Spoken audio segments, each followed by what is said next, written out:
If you're running meetings or workshops online or in person, in this video, I'm going to give you 3 simple steps to make sure that your session stands out and achieves its aims.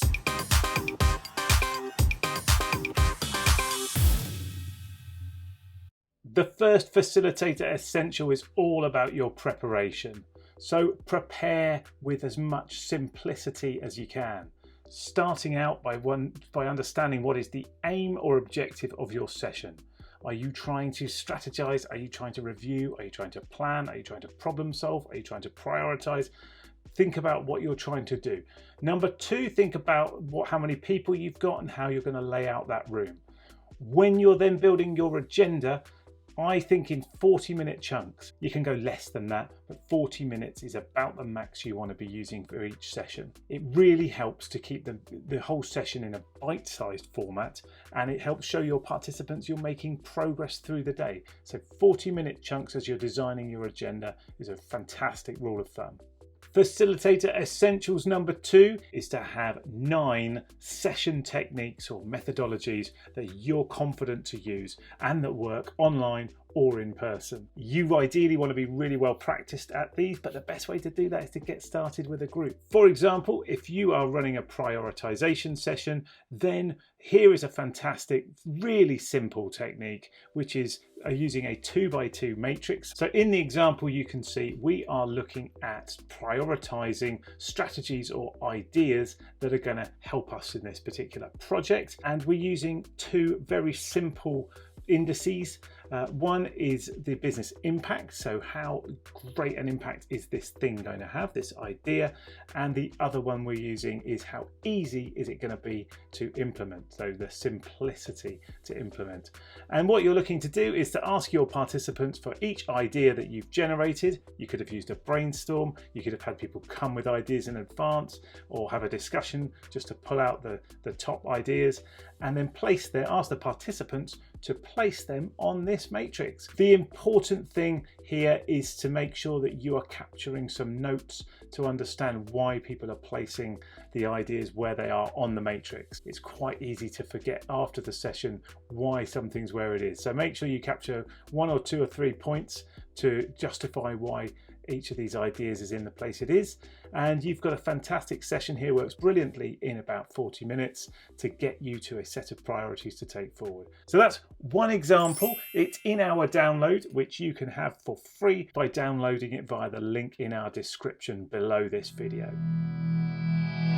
Facilitator essentials number 3 is knowing what you're going to do on the day. What is your role? And it boils down to listening, summarizing and guiding the group as they go through the sessions.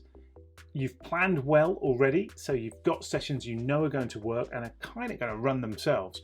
So you now need to guide the group through that. Listening firstly is the most important part of it. Now, I use a lot of nodding and smiling to show that I'm listening and to encourage the participants to get involved in speaking. As humans, we love it. We feel rewarded when someone smiles and nods at something we're saying. So remember that in your session and smile and nod to encourage your participants to get involved. Summarizing is all about playing back to the individual or the group the work that you've achieved, the work you've done so far, and you'll be doing a lot of it as a facilitator.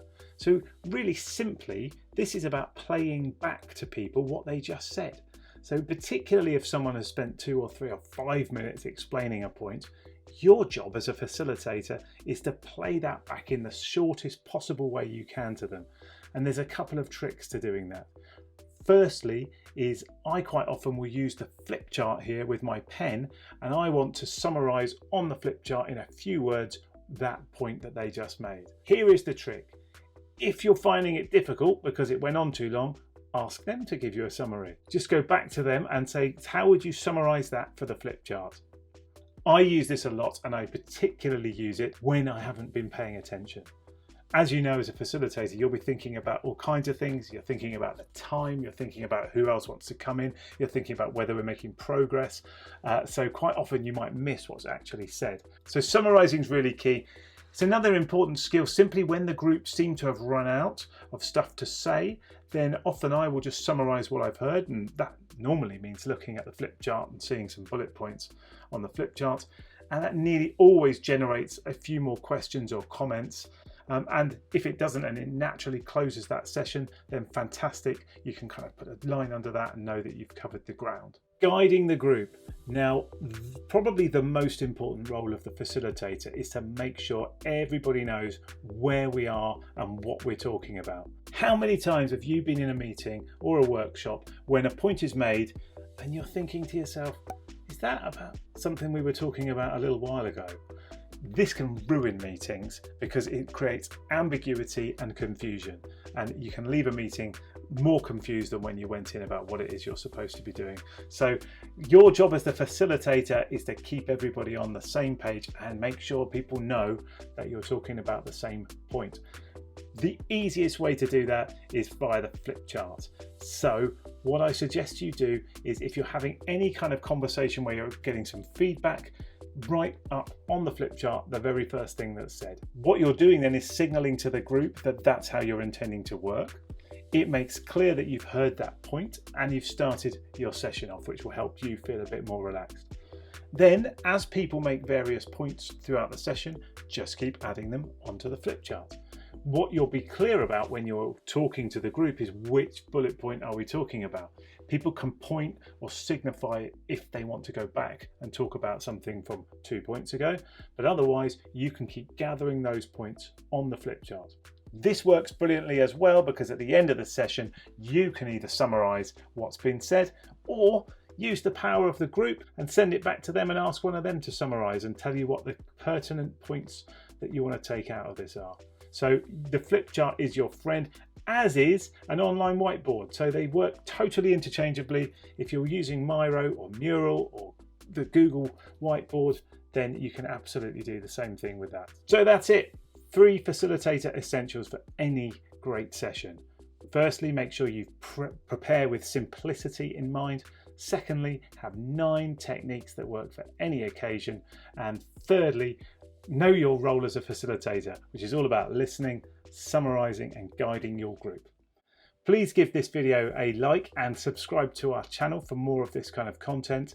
And if you want to know more about facilitating, particularly in the online environment, then I recommend you watch our video on facilitating online. So we'll link to that here.